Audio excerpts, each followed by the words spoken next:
Hey, what's going on? My name is Ryan Leake. I'm an author and speaker from Dallas, Texas. And the verse of the day is James chapter 1, verse 27. It says this: religion that God our Father accepts as pure and faultless is this: to look after orphans and widows in their distress, to keep oneself from being polluted by the world. I want us to consider the first of two things that God our Father accepts as pure and faultless. And that's looking after orphans and widows.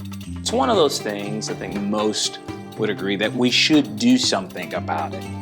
But it can be difficult to live out.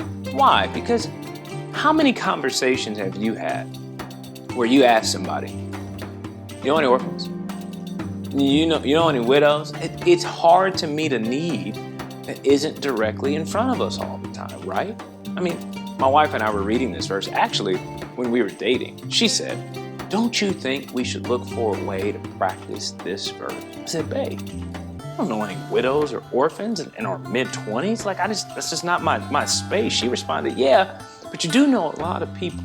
I'm sure you could make some phone calls and find something or someone." I said, "Okay."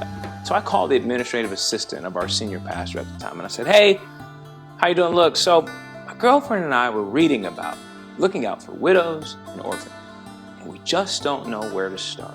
So I was wondering, you know any widows?" She said, "Oh my gosh, yes, I do. My aunt, she just lost her husband and is drowning in medical bills. So we actually were able to help a widow from just one phone call." I think what this verse really requires is intentionality. If you're trying to look out for widows and orphans, I highly doubt you'll fail. But if you're not actively trying to do so, I highly doubt it'll happen on accident. So I encourage you today to be intentional with looking for those who could use your help. That's what I want you to think about today.